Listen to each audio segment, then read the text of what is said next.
Wow, it is absolutely wonderful to come back, although this was not built when I was here. So it's great to see the college expand and to see old friends and new.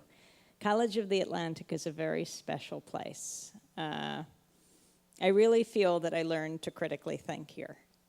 I had gone to Harvard and Radcliffe for a few years. I was so busy protesting. I thought, why waste all this money? I could protest anywhere. And I didn't actually come up to here to protest, but I learned a lot there about huge institutions and having to take responsibility for them if you are a part of them. But there was a certain point where I thought it would be good to get an education actually in the classroom, though protest education is also very important. I remember once my mother calling me when I was there and saying, "Where are you?" I said, "Ma, what do you mean? I'm just right here." This was when I was in Cambridge. She said, "Well, why am I looking at a picture of you in the paper standing in the administration building steps with your fist up, having closed the building down?" I said, "Oh, yeah, well, that was yesterday." And so at a certain point, I had a friend who was there at MIT, and he had gone to College of the Atlantic. And I said, "What is it like?" And I came up here with him, and we walked into a class, and I saw people knitting. And I said, "Oh, is this a knitting class?" And then we went to another class, but everyone was knitting. I said, "Is this a knitting school?" I had never seen anything like it. I said, "What about, like, taking notes?" But I've decided that it's probably much more productive to knit. And although I never learned to knit, it really helped me knit together the world. The whole emphasis on human ecology, weaving together people, the environment. I mean, it's radical now. It was revolutionary then to see all systems connected. And those of you who are going to school here or who are teaching, you have a very, very special place. And I hope you protect it and be great ambassadors out there to let people know that there is hope in education, that you really can maintain your ideals.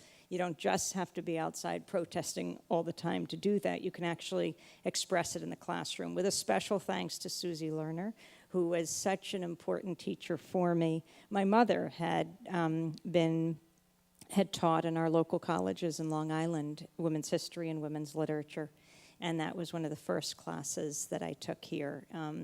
And I don't know if Joanne Carpenter is here or Rich Borden, but these were the people who were seminal for me here, as well as my expanded community at the Sunflower Bakery, which isn't called that now, but it was a wonderful community where we baked bread, selling thousands of loaves through the co-ops and groceries of Maine. I used to take, well, I called it Fiddlehead, a pickup truck from the Sunflower Bakery on Cottage Street. And it's great to see Robert Phipps, who was such a seminal part of this. Every Monday, loaded up at 4 in the morning, organic whole grain oatmeal sesame bread and cinnamon raisin and bringing it through the co-ops and grocery stores of Maine, as well as the granola and the sunflower cookies and the peanut butter cookies. I really came to know the whole geography of Maine. My dream was to get whole grain organic bread into the schools of Bar Harbor.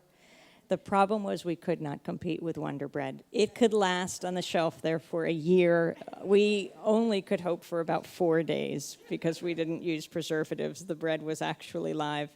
I had always dreamed with this bakery that the bakery would just be the profit-making arm of an educational center there where, you know, we could cook Salvadoran food, and that we had a little restaurant there in addition to the DLT, dulse, lettuce, and tomato, that we could, you know, have Salvadoran food and discuss Salvadoran politics. The problem was for the 1.5 to 2 years I was there, I was just covered in flour from head to toe. We could never get past the first part, which is the baking. But it was still absolutely a wonderful experience, and I was always a part of the College of the Atlantic community and always feel when I go out in the world, that it's important to let people know about this very precious place, this very important place that embodies ideals I rarely see at schools all over the country where I speak all the time. Well, I come to you from St. Paul, though we are based in New York. Democracy Now! How many of you listen to Democracy Now!, by the way, on WERU? That's great. How many of you watch it online, perhaps, at democracynow.org? And or watch it on Free Speech TV by any chance? Yes.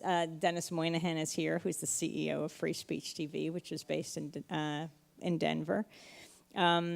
And we broadcast on 700 stations around the country, Pacifica radio stations, public access TV stations, NPR stations, PBS stations, and the 2 TV satellite networks, Free Speech TV and Link TV, and video and audio podcast at democracynow.org. Well, we expanded to 2 hours daily for the 2 weeks of the Democratic and Republican convention. And the reason I'm wearing this, I didn't just come out of the hospital. I did just come out of jail, though. And this, I think it's appropriate. It looks like a hospital band because I think it indicates that there's something sick in society. We covered the Democratic and Republican convention, and when we got to the Republican convention on Saturday, before the Monday of the actual convention at the, I often confuse them, let's see, the Democratic convention took place in Denver at the Pepsi Center, and the Republican convention took place at the Xcel Energy Center. That's the one that promotes nuclear power, gave $1 million to both the Democratic and Republican parties, and is, but you know, they are getting their wish because both Democratic and Republican candidates support nuclear power. But so we arrived coming from Denver to St. Paul last Saturday, and at the airport I got a text on my phone that the police were raiding a house where eyewitness video was. Eyewitness video is very well known in New York because they are the ones who in 2004 during the Republican convention were videotaping or collecting videotapes of all of the protests, particularly focusing on police behavior. Over 1,800 people were arrested in a basic sweep of New York streets and ultimately released like after President Bush spoke. Hundreds of people have been exonerated since then. It has cost the city millions upon millions of dollars for false and illegal arrest. And a lot of that can be attributed to eyewitness video. They simply had the tape, so when the police would say one thing about how what someone was doing, the videotape would tell a very different story. And to the embarrassment of the police, it even showed videotape, a police presented videotape in court that was edited. And it would show someone look guilty. And then eyewitness video would show the full tape, and the judge would get furious, and the charges would be dropped. So eyewitness video is very well known and extremely effective. And they went to St. Paul. They were staying in a house, and this was the house that was being raided. So we raced over to the house, the Democracy Now! Team, a wonderful collective of reporters and producers. And we were all being kept on the street, across the street. The house was here. The police had a warrant for the wrong house, but they charged them to this house anyway. And at the point we came, all the people were handcuffed in the backyard. And then a wonderful family next door who had been friends with the owners of this house for years, knew them well, knew something was very wrong, invited all the press through the house to watch what the family was watching, which was the people being arrested in the backyard. So we all raced through the house, and there they were. And Eileen Clancy, who heads up this eyewitness video, was explaining how she was being wrongly detained. And then a lawyer came, National Lawyers Guild, who represented the owner of the house, who actually didn't know these people and was also handcuffed in the backyard. So I said, I would like to speak to your client. And she said, well, she asked him. He said, sure. So I jumped over the fence. It is his property. And the police were pushing me back. And a cameraman jumped over with me. And the police really pushed him and said, you get out of here. He said, I can't. She's my boss. She'll fire me if I leave. And Hanny, my cameraman, said to the police officer, you know what it means. I have to follow orders.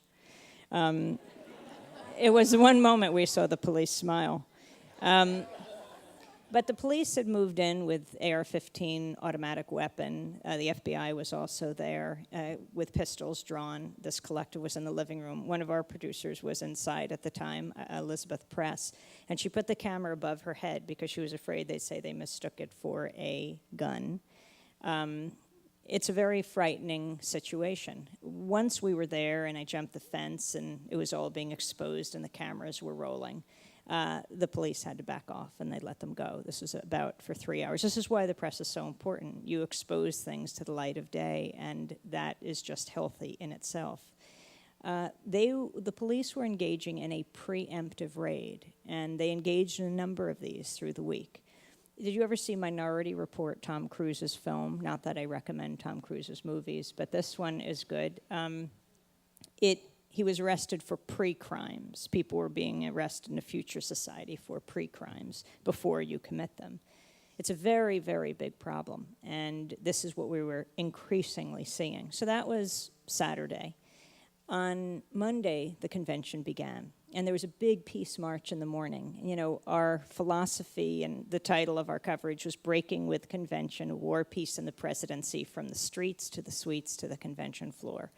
Over 10,000 people marched from the St. Paul Capitol, led by Iraq and Afghanistan veterans against the war. It was very moving to see them. These are young men and women who had served in the war, came back and said it's wrong, and thousands followed them. So we covered that, and then I had to go onto the convention floor to interview delegates, and the producers were going to digitize tape. We were working at a St. Paul Neighborhood Network, which is public access TV. And I was on the floor interviewing delegates from the hottest state, from Alaska. And then I headed over to Minnesota to the delegation there.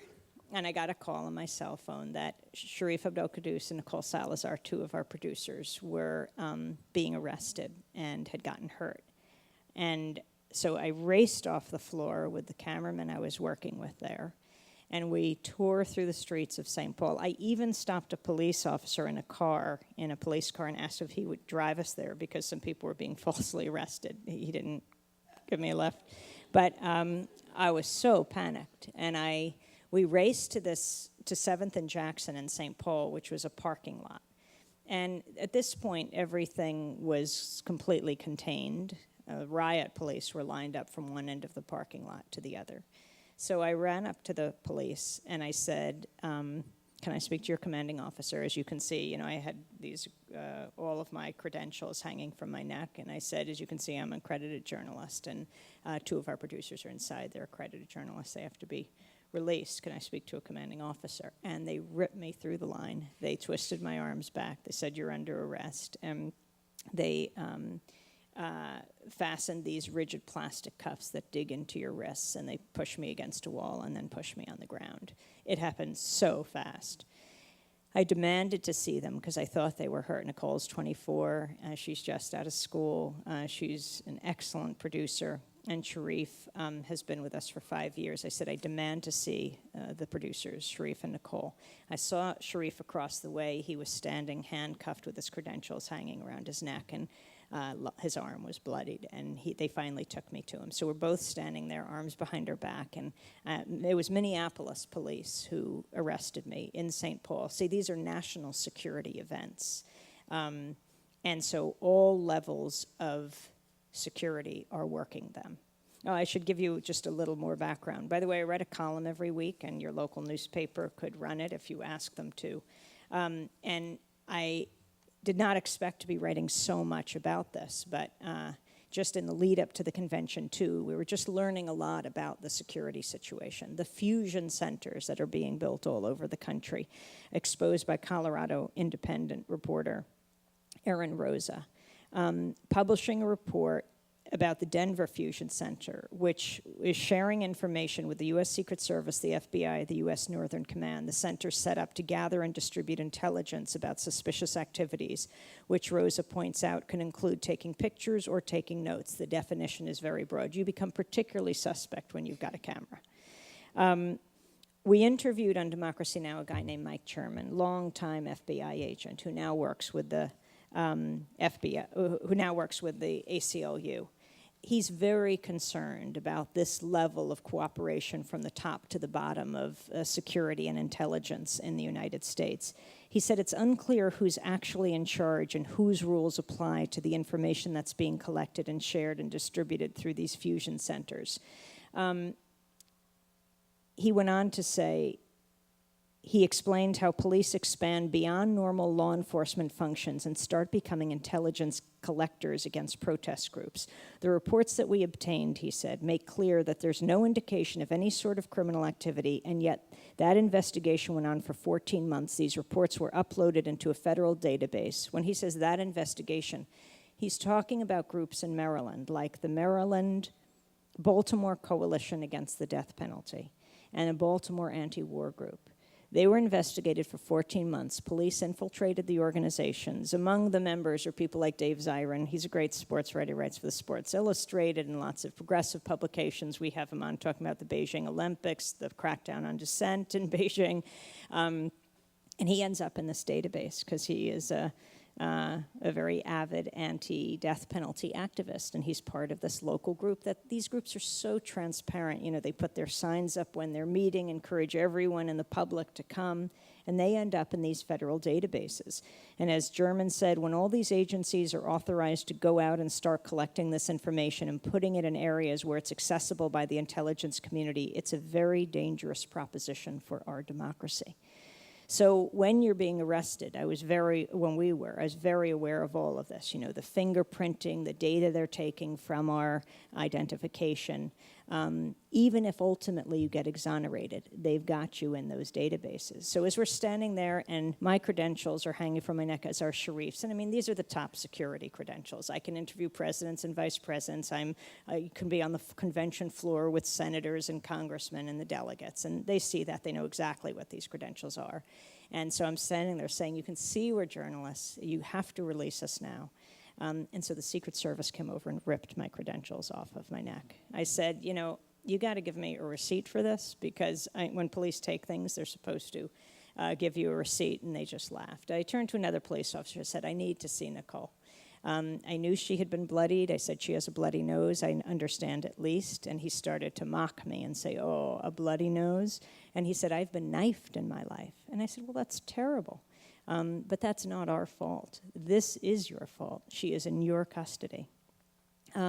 Eventually, they put me in the police wagon to take me to jail, and Nicole was there, and she had her credentials hanging around her neck. And the videotape of my arrest has now been seen 800,000 some odd times on YouTube. Most watched video last week on YouTube, which is amazing, just 49 seconds. And someone said, well, you got to show the lead up to it as you're coming up to the police, because you got to give context. And I'm all for giving context, but that was it. I literally walked up to them from being on the convention floor, and that was when it happened. As for Nicole, her tape is chilling.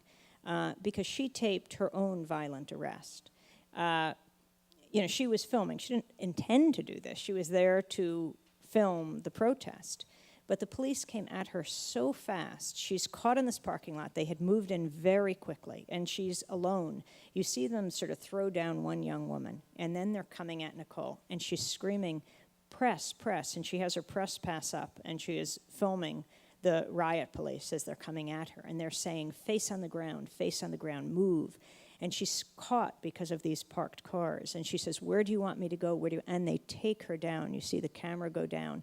They've got her head on the ground in the dirt, boot her knee in her back, and they're pulling on her legs so they bloody her face. And what's the first thing they do?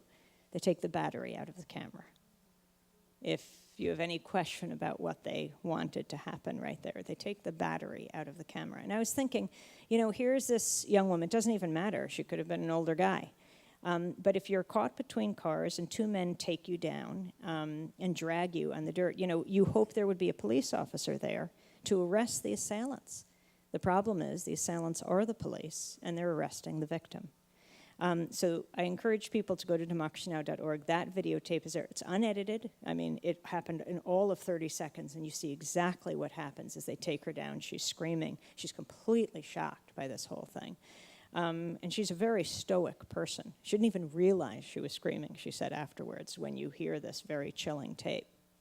So I'm taken off to the cages in the police garage where they keep protesters because I'm charged with a misdemeanor. And Sharif and Nicole are taken to jail, and they're charged with felony PC riot, probable cause riot. In these situations, the police can charge you.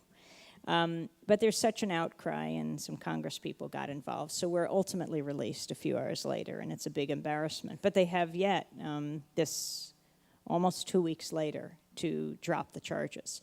So we had to do the show the next day. We talked all about this, and then I raced off to the police news conference to question the police chief about this.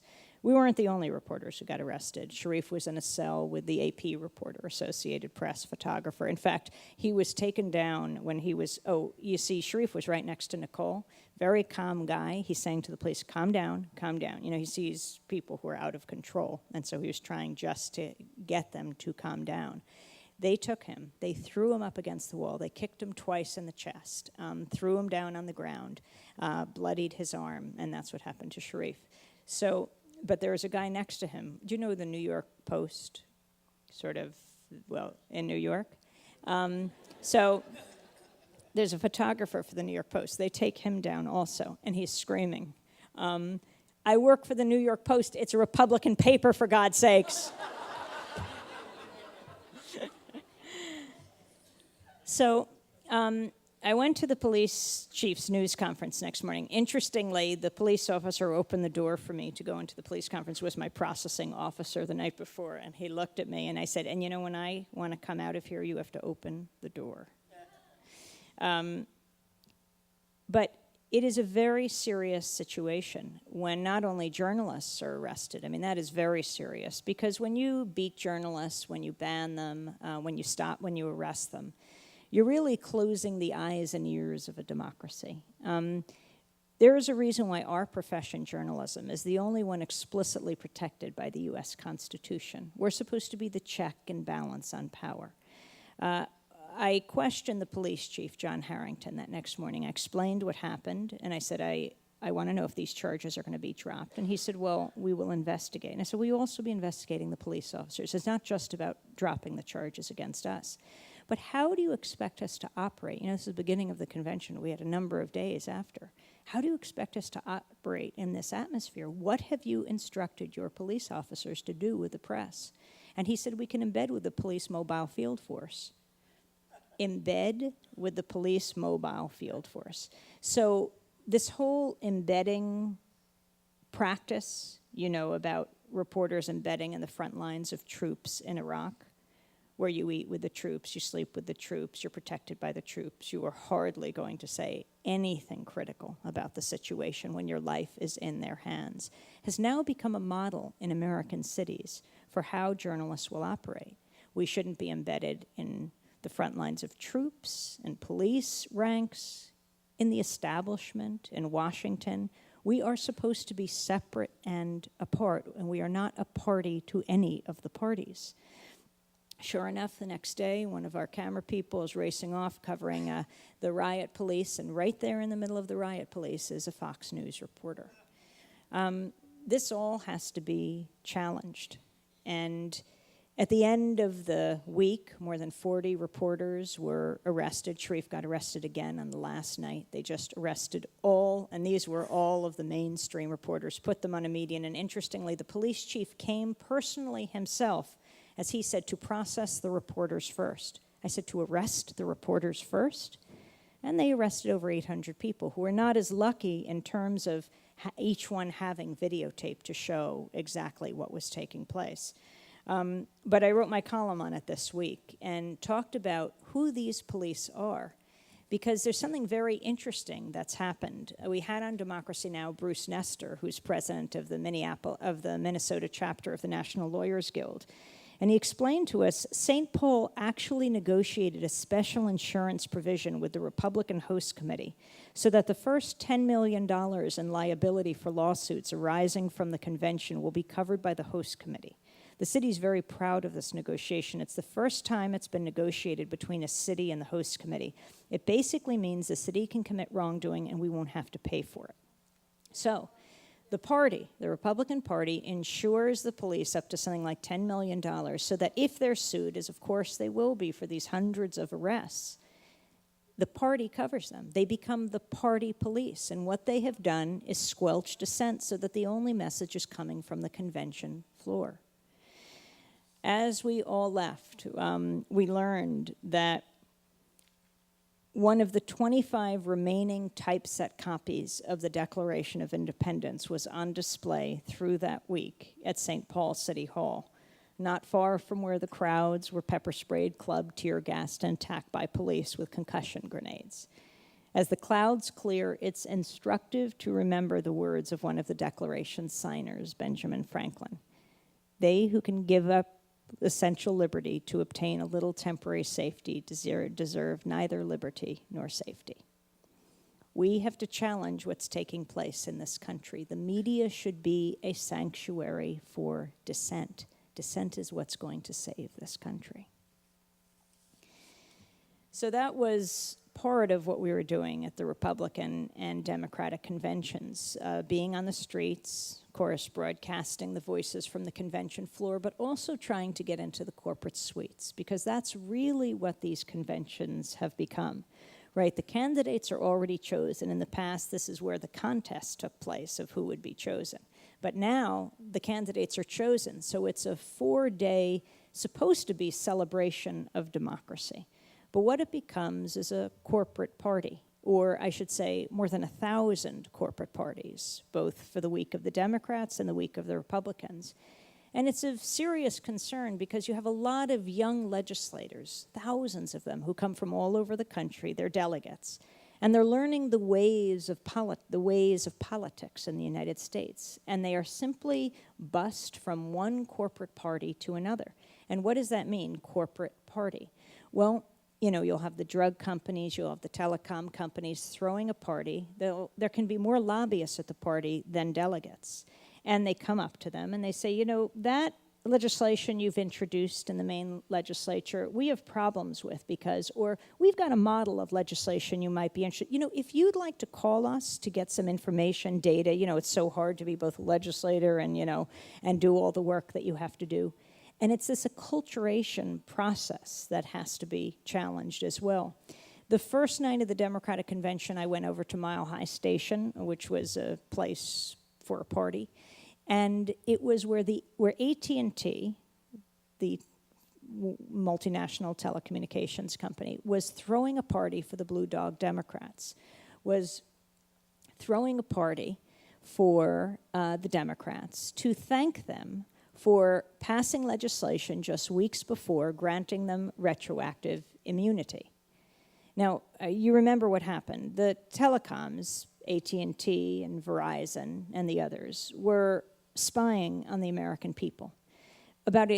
Many months ago, Barack Obama said he would filibuster any kind of immunity granted the telecoms, any legislation that would grant them immunity. Well, he changed his tune at the beginning of the summer. He not only didn't filibuster, he supported the legislation. And as soon as the legislation passed, we saw the first prototypes of the delegate bags at the Democratic Convention. These are the bags delegates wear to carry, you know, that's filled with swag. Well, the outside is what's most important. It's for the reporters, too. We all got one.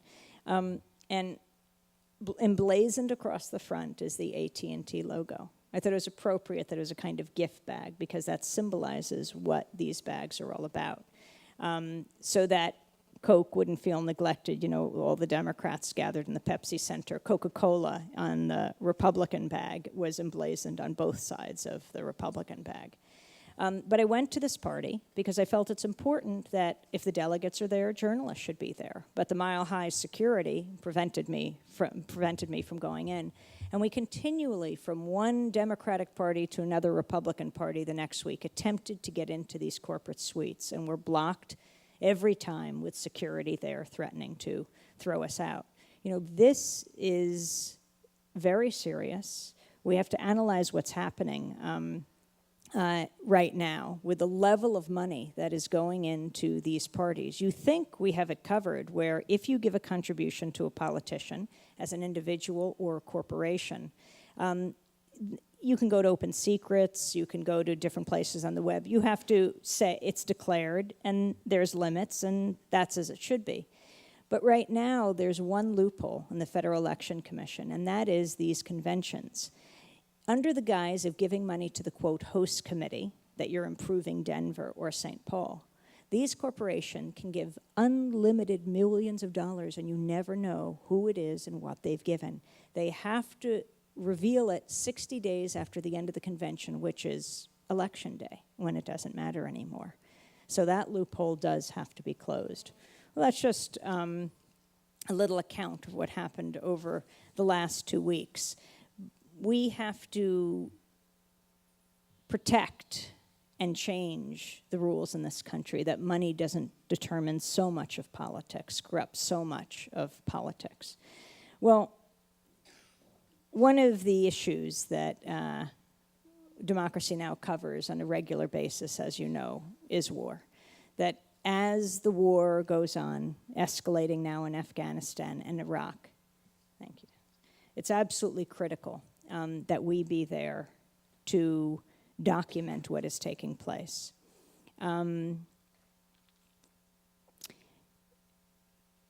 In traveling around the country, we increasingly see that the media is cutting back on its coverage of the war, but this isn't new.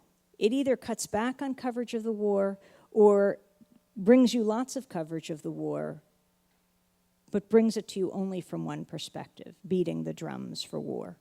And this started way back. It started at the beginning of the invasion. Fairness and Accuracy in Reporting, a media watch group in New York, did a study in the 2 weeks around Colin Powell giving his push for war at the United Nations. That was February 5th, 2003, a month before the invasion. I'm sure you all remember it. Sort of what sealed, it was basically the final straw. It was what convinced many people that we had to go to war. Well, FAIR looked at 4 major nightly newscasts, NBC Nightly News, CBS Evening News, and ABC World News Tonight in the 2 weeks around that speech. There were 393 interviews done around war. Guess how many were with anti-war leaders? Of 393 interviews. None is an underestimate. 4 is too much. 3 of almost 400. That is no longer a mainstream media. That is an extremist media that cheerleads for war. Because those who are opposed to war, those who are opposed to torture, are not a fringe minority. They are not a silent majority. They are the silenced majority, silenced by the corporate media, which is why we have to take it back.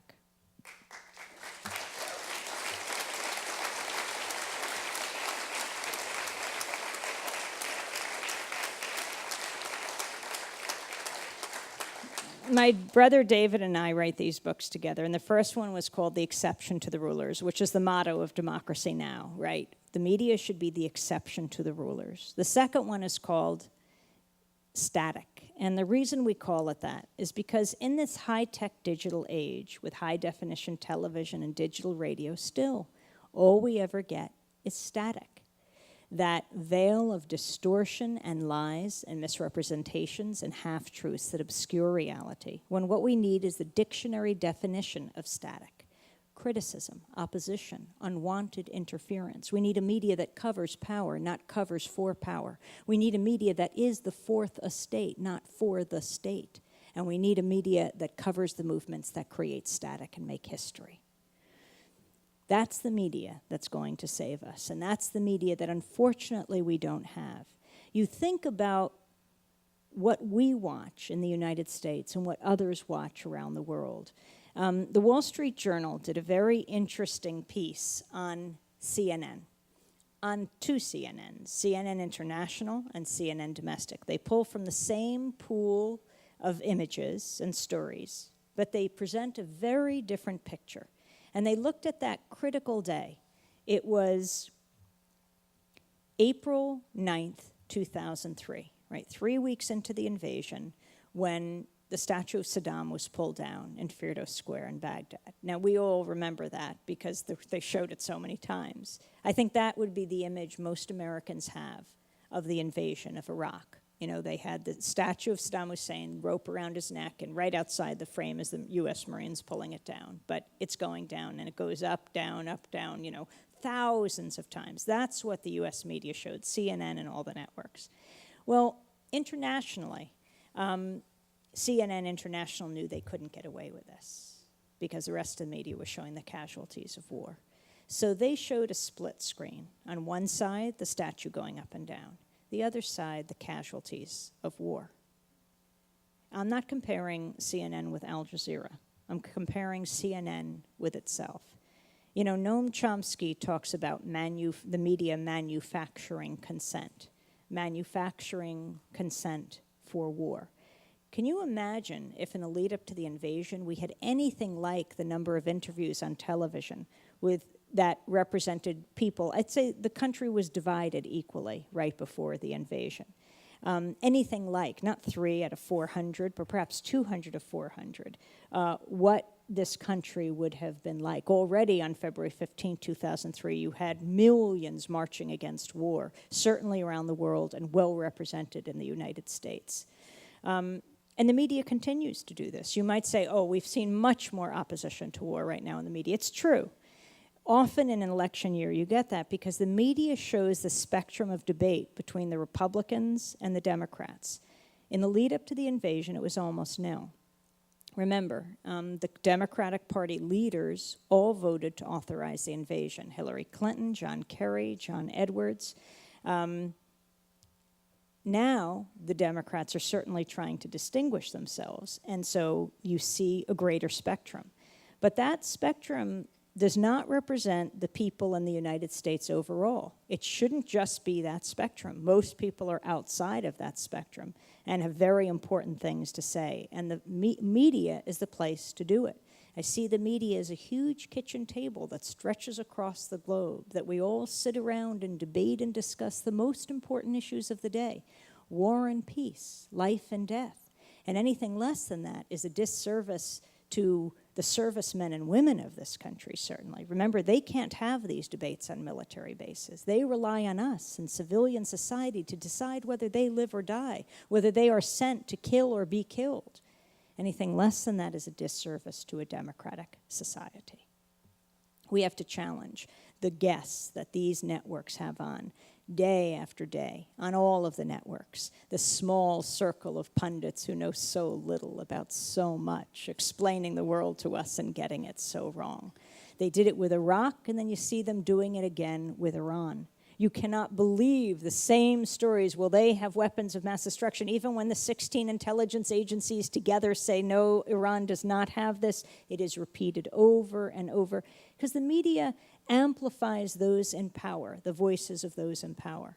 Speaking of those who have come out with a very different view, I encourage everyone to watch Body of War. Maybe you can bring it to COA. A wonderful film about a young soldier named Thomas Young. He goes to Iraq, to Sadr City. It's his 5th day there, and he's blown up. I always remember the day, April 4th, 2004, because it's the same day Cindy Sheehan's son, Casey Sheehan, was killed, 40404, she says, in Sadr City. Well, Thomas made it. He was shot, but he survived, though as a paraplegic, very debilitated. He's in a wheelchair. He comes back to this country, and he becomes a leader of Iraq veterans against the war. It takes every bit of his strength, but he wheels himself all over this country with his mother, who's an absolutely remarkable person. So there's this film that Phil Donahue and Ellen Spiro did, Phil of, the Donahue Show, Phil of, that he was, right, he was, he was the biggest talk show before Oprah and really paved the way for Oprah. And then he went on to become a host on MSNBC right before the invasion. And he was the most popular show. It was 8 o'clock at night, MSNBC's biggest ratings. And right before the invasion, he was dumped. And this secret NBC memo came out right afterwards that said, we don't want an anti-war face on our flagship show when the other networks are waving the American flag. So it even trumped their capitalist interests, it was the most successful show. And so Phil was gone. It's interesting, about a year ago, MSNBC was celebrating its 10th anniversary. And Chris Matthews invited me to be a part of this celebration. He came from Washington to Rockefeller Center, and they had this big event outside. And I don't know why they invited me on, but it was Brian Williams, the Israeli ambassador, and me.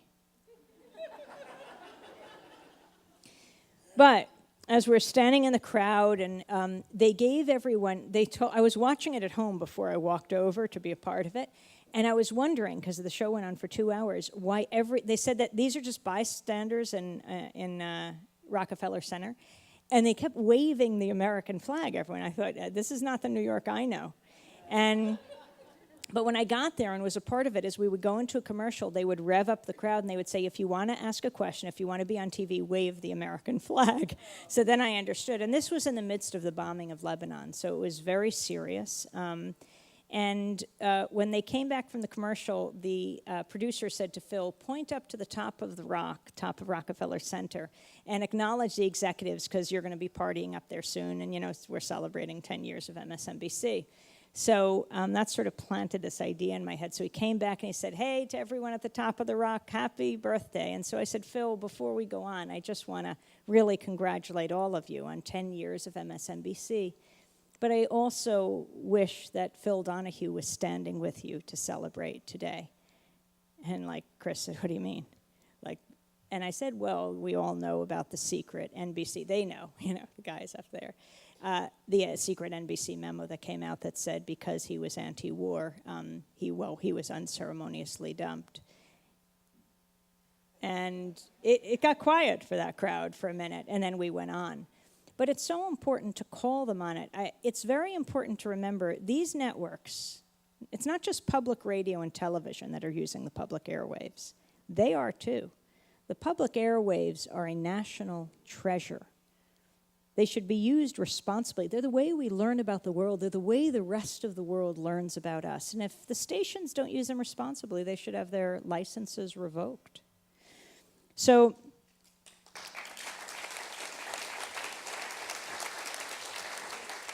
back to Body of War. So Phil's not on MSNBC, so he produces his first film, this documentary. And there's this scene where Thomas comes to this church in Brooklyn, New York. And he's hours late, and they're all waiting for him, and the church's choir is singing and singing. He finally rolls down the aisle, but the lights are really hot, and he can't regulate his own temperature. He's got dry ice that's sort of packed into his vest, and he pulls it out, and then they put it back in, and he pulls it out, and his head goes down on his knees, and then he gets up again. He goes down, he gets up, and he looks at everyone, and he says, excuse me if I stammer or stutter. Forgive me if I sound presidential. And then the most moving scene is when Thomas wheels into Senator Robert Byrd's office, the senator from West Virginia. He's the oldest senator. He has cast more votes than any senator in U.S. history, more than 18,000 votes. And the metronome of this whole film, of Body of War, is the votes on the Senate floor. Hillary Clinton, yay, Akaka, nay, Edwards, yay, Kerry, yay, and then they come to Senator Byrd. He says, wait, and he's holding the Constitution in his hand. And so in the movie, he sees Thomas in his office, and he pulls out this, what he calls, it's the framed honor roll, the 23 senators who voted against war. And he turns to Thomas and he reads every name. And when he has trouble reading a name, Thomas helps him. And he gets to the last of the 23 names. He turns to Thomas and he says, thank you, sir, for your service. And Thomas turns to him and says, thank you, sir, for yours. So bring it here. Maybe even Thomas or his mother or Phil Donahue could come. It's just being shown all over the country now. These are the voices that we need to hear. In Standing Up to the Madness, we document people like Thomas who fight back. It's a big untold story, is the level of resistance in the military, from the grunts, from the low-level soldiers to the generals. It's a remarkable story. And they were resisting even before the war, even in the intelligence community. You had top-level intelligence people in the Central Intelligence Agency who were saying, no, this doesn't add up. You had top-level UN weapons inspectors like Scott Ritter, like David Albright, who were saying no. You know, Scott Ritter was the darling of the media when he advocated war with Iraq in the 1990s. He is Marine intelligence. He was Schwarzkopf's aide. I mean, he couldn't test this, but I feel he was a real hawk then. And he was on every network. People couldn't get enough of him, meaning the media. I'm not talking about the audience, the American people. Suddenly, he says this is wrong. He was one of the weapons inspectors. He knew that Iraq didn't have weapons of mass destruction. And he couldn't get a hearing anywhere. David Albright, New York Times, not only the networks, by the way, the New York Times paved the way. These front-page stories, month after month, alleging weapons of mass destruction by people like Judith Miller and Michael Gordon, who's still at the New York Times. Finally, after a year or two, the New York Times does a box on page 810 that says Iraq in the New York Times, and without naming names, says maybe we got it kind of wrong. People called it their mea culpa. I called it their kind of culpa. But they needed as many boxes on the front pages of the paper as they had articles, because that sets the agenda. That is really the record for this country. And then the network reporters take their Times into their news meetings, and then they do a story that night. And if you have a young reporter who says, well, wait, we have a weapons inspector who comes from our area, they're saying something different, the editor's going to say, what do you know that the New York Times doesn't know? So it really, really sets the atmosphere, and that's why it all has to be challenged. So in standing up to the madness, Ordinary Heroes in Extraordinary Times, we just document everyday people who, well, they don't go looking for trouble, but when it comes to them, they stand up. Like a group of people you would not want to meet in a dark alley at night if you've hijacked someone's civil liberties. They are the librarians of this country.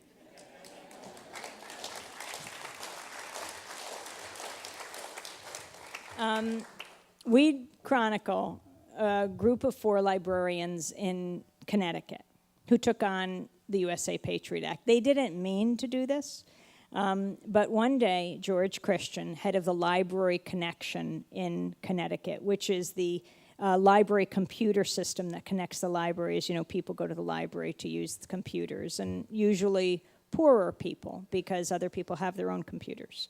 But when you go to the library to use a computer. And anyway, he's sitting in his office one day, gets a knock on the door, and it's 2 FBI agents, and they hand him an NSL. That's a national security letter.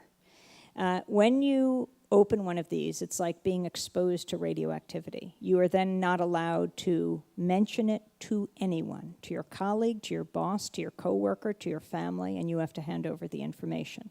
It's very frightening. He looks at the letter. He reads it through. They're asking for information about patrons who use the library computer system at a certain time. And he looks up at them and he says, this is unconstitutional. They look at him pityingly, like a predator sizing up their prey, and they hand him their cards and they say, you get back to us. It may be that someone here has gotten an NSL, but they're not going to tell you about it. There have been hundreds of thousands of them given out over the last few years. So George Christian doesn't know what to do. He closes the door, very brave, crumples into his chair. Says, my God, what have I done?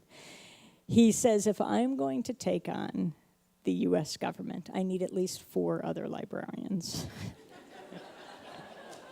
So he calls a meeting of the Library Connection Executive Board.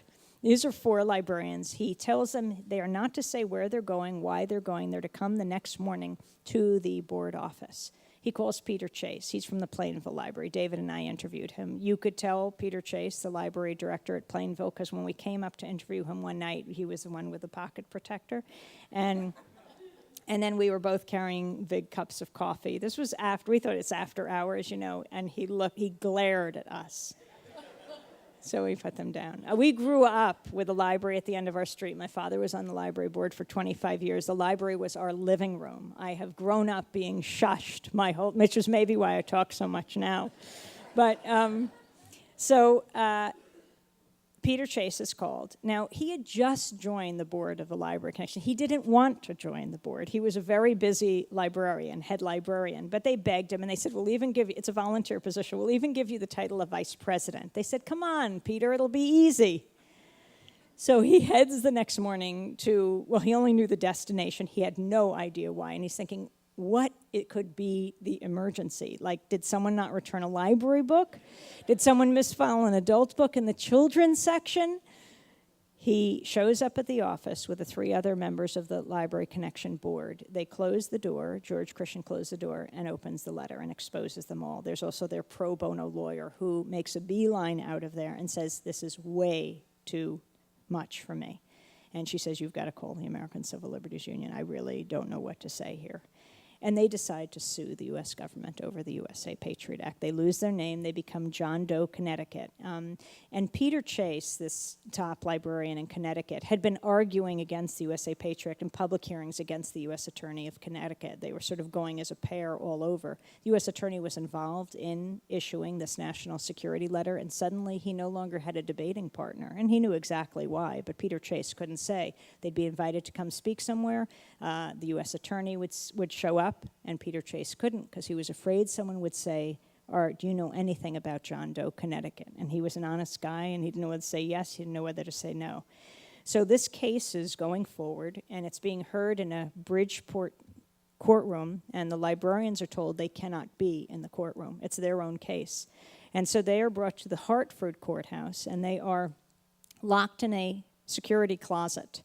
And no one more surprised than the security guard to have locked librarians in a closet. He said he'd never done it before. But there was a closed-circuit TV in this closet, and it was looking out on the Bridgeport courtroom and from over the judge's shoulder. And so here these 4 librarians look out, and though, very despairing, they were deeply comforted by seeing hundreds of librarians in the courtroom standing up against the USA Patriot Act and standing up for whoever John Doe, Connecticut is. Then the U.S. government does something very stupid, which is they redact everything, all the documents, but they forgot to redact Peter's name in one of the documents. And so the word got out, and AP called, and I think the New York Times called his home, and his kid answered. I think his kid is in high school, and says something about his father involved in a case with the government. And the son comes running out when Peter Chase comes home from the library. He says, Dad, reporters on the phone. They want to know about this case. And so he said, son, you are never to utter a word about that call. And so he said, Dad, what's going on? Dad, are you involved with drugs?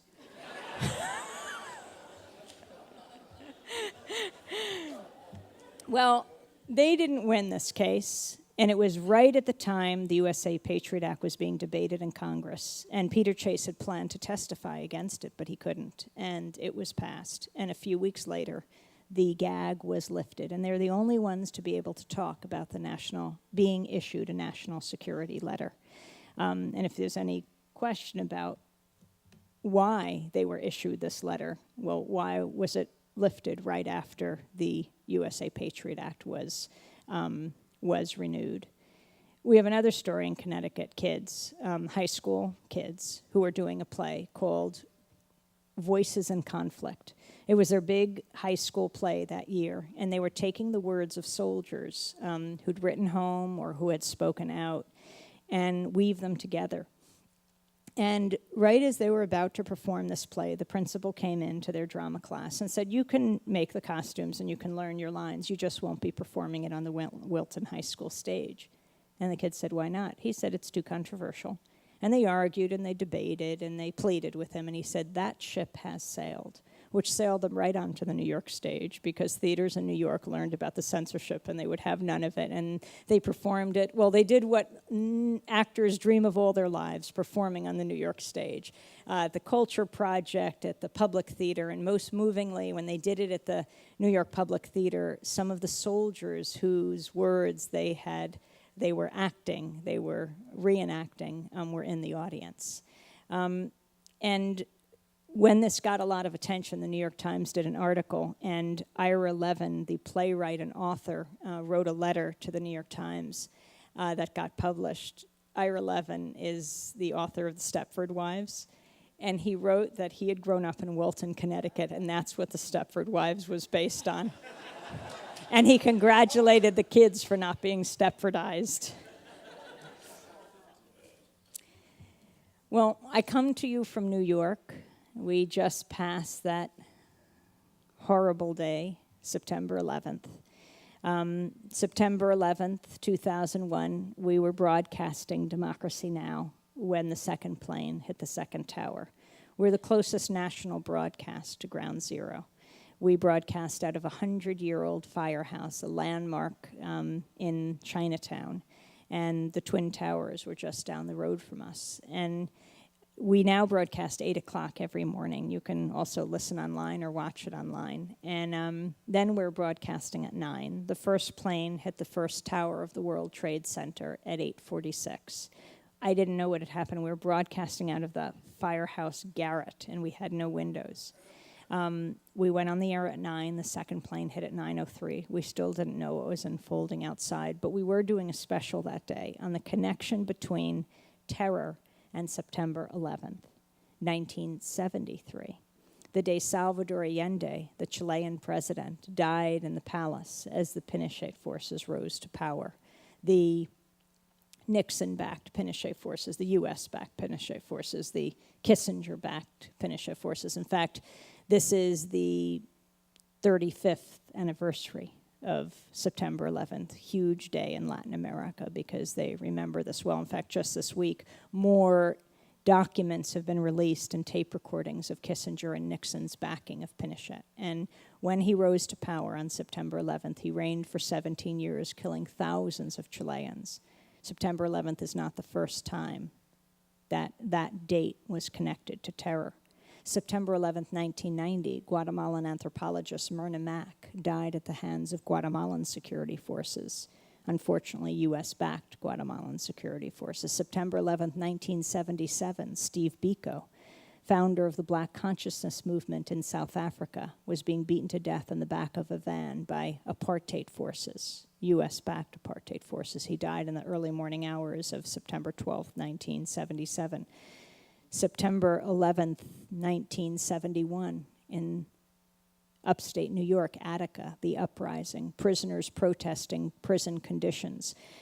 2 days later, then New York Governor Nelson Rockefeller called out the New York State Troopers, and they opened fire, killing, I think, something like 49 men, prisoners and guards, critically wounding 88 others, injuring hundreds of people. September 11th is not the first time terror came to U.S. soil. Ask any African American about slavery. Ask any Native American about what's happened in this country. But September 11th, 2001 was a horrific moment. 3,000 people incinerated in an instant. We will never know how many people actually died on that day, because those who go uncounted in life go uncounted in death. And they were the undocumented workers that worked in or around the World Trade Center. And we should know their names, we should know their stories, because that's what dignifies a life. So we broadcast through that day for hours. Usually, the show is just 1 hour, but I think we're on for something like 8 hours. And then the next day and the next day, we were within the evacuation zone, and I knew that if we left for a moment, that the police or the military would keep us out because they were clearing the whole area as the emergency workers were coming in to try to find bodies, of which they found very few. And we felt it was critical to broadcast because the war machine was gearing up very quickly in Washington. And what was being reflected in the media to the rest of the world was nothing like what was happening on the ground in New York. I mean, it was almost like in the media this sort of earth-shattering shriek for war. But that's not what was happening in New York. In fact, there was this sticker that went up all over New York, put out by Artists Against the War.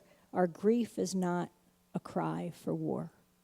And that went up everywhere, and people would wear it on their T-shirts. And people, thousands, were gathering in the parks of New York, and they were lighting candles, and they were comforting each other. They were talking, they were weeping, and they were not calling for revenge. But that's not what was being reflected in the media, and we felt it was critical to bring out the voices of people who had lost loved ones, but were saying something very different. Like Rita Lasar. She lost her brother Abe Zalmanowitz on the 27th floor of the World Trade Center. He worked for Blue Cross Blue Shield next to his best friend Ed, who is a paraplegic. Abe's brother was screaming at him on the cell phone to get out now. And Abe said, as soon as the emergency workers come to help me bring down Ed, we'll go out together. And he died with so many others. In President Bush's National Cathedral address a few days later, he invoked Abe's story, and he called him a national hero. And Rita, his sister, said no.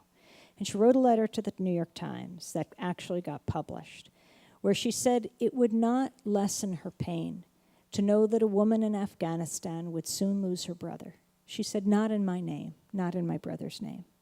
And then there was Phyllis and Orlando Rodriguez, who lost their son, Greg, Ernesto Rodriguez, above the 100th floor. He worked for Cantor Fitzgerald. They lost over 700 people in their firm that day. And they wrote a letter to President Bush that just swirled around the internet. And they said the same thing. They said it would only enhance their suffering to know that a mother and father in Afghanistan would soon lose their child. They said, not in our name, not in our son's name. And this nationwide movement grew up, not in our name, September 11th Families for Peaceful Tomorrows. And sometimes you saw them on television describing their loved ones, as we should see. But when they move from description to prescription, what should happen, that's when the media cuts away. And they go to the terrorism experts, right, the Oliver Norths and the Henry Kissingers. Well, maybe the media got it right in that case. The terrorism experts. It takes one to know one. And I don't say that lightly. You think about Oliver North. Remember the lieutenant colonel who facilitated and covered up the selling of weapons to Iran, the illegal selling of weapons to Iran, and then taking the money and illegally supporting the Contra War in Nicaragua that killed so many thousands of people. And Kissinger, where do we begin? Well, let's start with Chile, right? Let's start with Chile, where he supported Pinochet with the resources of the U.S. government, reigned for 17 years, killed thousands. Argentina, the support of the Argentine dictators, 1976 on, killing tens of thousands of Argentine dissidents. And then Vietnam, Cambodia, Laos. Millions of Cambodians and Vietnamese, Laotians were killed. Tens of thousands of U.S. soldiers died. Kissinger right in the middle of it. And then East Timor, right? Kissinger goes with President Ford to Indonesia, meets with a long-reigning dictator, Suharto, in December of 1975. Suharto wants to invade Timor, but he's afraid the U.S. will cut off weapons and aid because it's an offensive act. He meets directly, looks into the eyes of Kissinger and Ford. They give the go-ahead. And the next day, as Ford and Kissinger fly out of the country to meet another leader, Marcos of the Philippines, the Indonesian military invades East Timor by land, by air, and by sea, and shuts down East Timor, closes the country to the outside world, commits one of the great genocides of the 20th century, kills off a third of the population of Timor over the next 25 years. Yes, I do think Osama bin Laden and his accomplices should be tried, but I also think that Henry Kissinger should be tried for war crimes.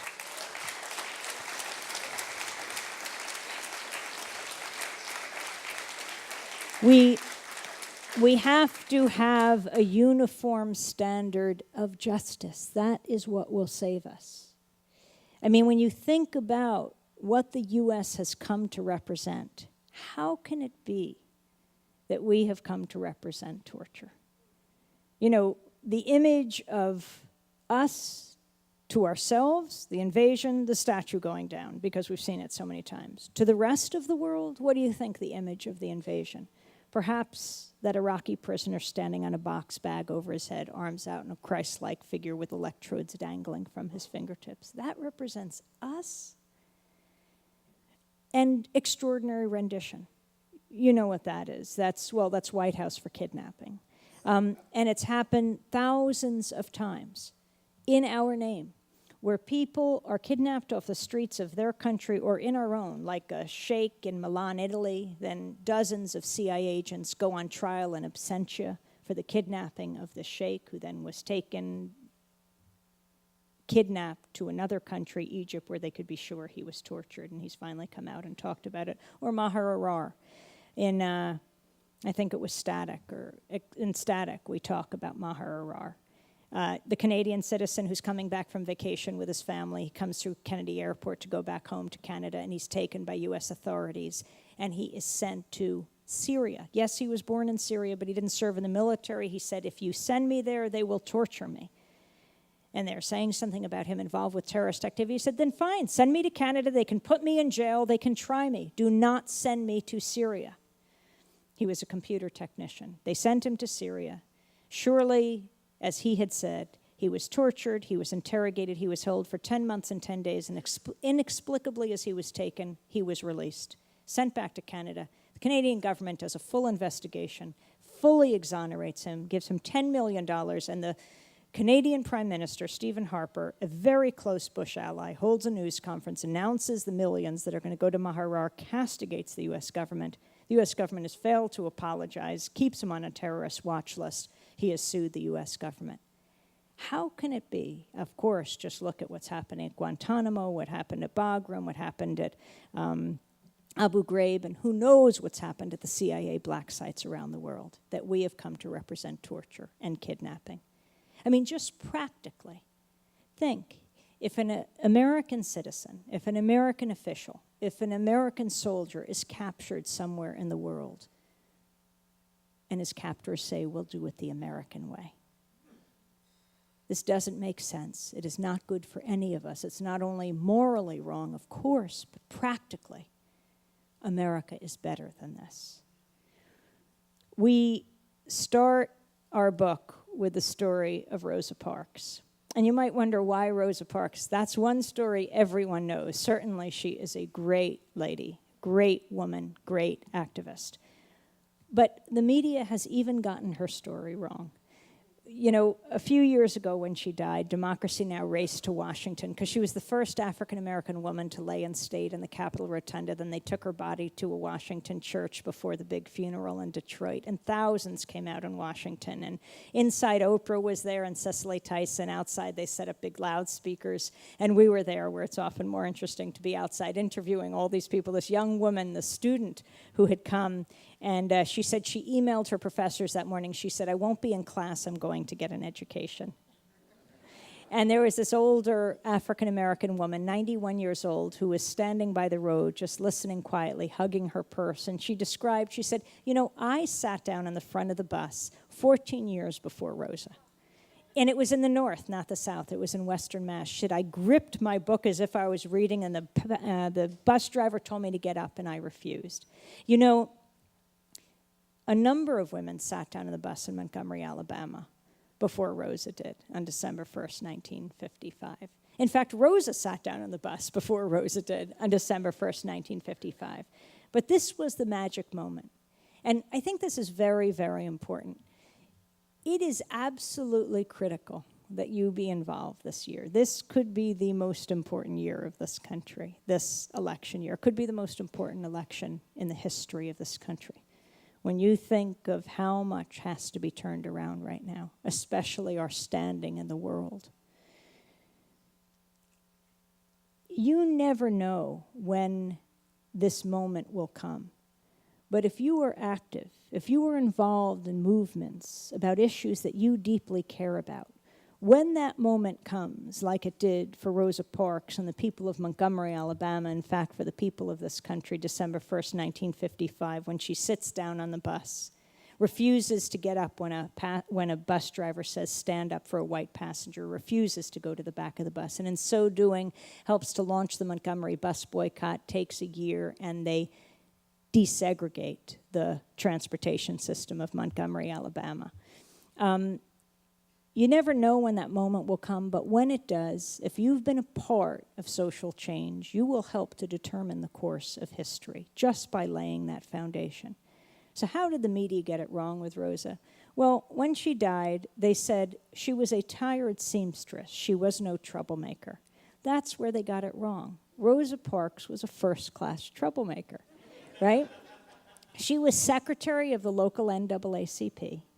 She worked with E.D. Nixon. He was president of the NAACP. He came out of radical labor politics. Together, they'd been challenging the racist segregation laws. She trained at the Highlander Center in Tennessee, black and white together, strategically training to figure out how to change the laws of this country. She knew exactly what she was doing. That night, Joanne Robinson, her colleague, educator and activist, mimeographed 35,000 flyers to start the Montgomery Bus Boycott. 4 days later, December 5th, 55, the mass meeting of the Montgomery Improvement Association, they choose as their leader to lead the boycott a young minister who just come into town, Dr. Martin Luther King. Rosa Parks helped to launch Dr. Martin Luther King. To show how brave she was, a few months before, in the summer of 1955, that was the summer of Emmett Till. I just was speaking on Thursday night in Chicago, and they certainly know his name. Emmett was 14 years old. His mother, Mamie Till, sent him to Mississippi for the summer to be with family. And he was lynched there. He was dragged out of bed. They said he wolf whistled at a white woman. He was tortured. He was mutilated. He ended up in the bottom of the Tallahatchie River. When his body was dredged up and sent back to Chicago, his mother, Mamie, did something radical. She said she wanted the casket open for the wake and the funeral. She wanted the world to see the ravages of racism, the brutality of bigotry. Thousands streamed by. And then Jet magazine and other black publications photographed Emmett Till's head, and they were published all over this country. And they were seared into the consciousness and history of this country. Mamie Till had something very important to teach the press of today. Show the pictures. Show the images. Could you imagine if for just 1 week we saw the pictures on the front pages of our newspapers today, the top of our newscasts, every one of them, the images of war, babies dead on the ground, soldiers dead and dying, women with their legs blown off by cluster bombs. For just 1 week, Americans would say no. War is not the answer to conflict in the 21st century. And I'll end where we begin and end, standing up to the madness. You know, we chronicle a lot of different sectors of society. The psychologists who take on the American Psychological Association, the largest psychological association in the world, 150,000 strong, which is refusing to ban its members from participating in coercive interrogations. It's an amazing story. But this band of psychologists inside who are saying, the American Medical Association banned this. The American Psychiatric Association banned this. How could it be that our association continues to work with the military, with the Pentagon, to enable them to participate in torture? And then we chronicle the global warming scientists. We chronicle James Hansen. You know, here is this leading climatologist who is censored by the Bush administration. You know, they're vacuuming the words global warming off of government websites. I mean, how many times do we watch the weather reports now that are taking over whole newscasts, as they should probably? Severe weather, extreme weather are the lower thirds on your screen, as it should be. But they need two other words. Global warming. Let this be a moment where we all learn about the connection, even if Sarah Palin does not believe there's a connection between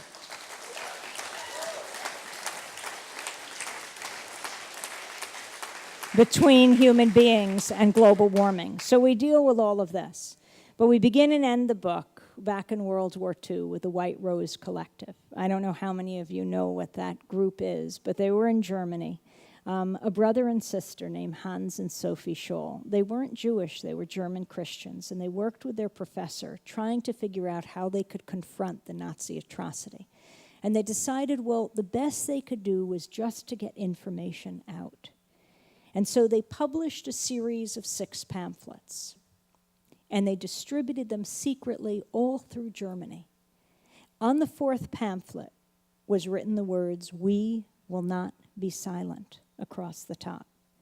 The Nazis caught Hans and Sophie and their professor, and they charged them, they tried them, they convicted them, and they beheaded them.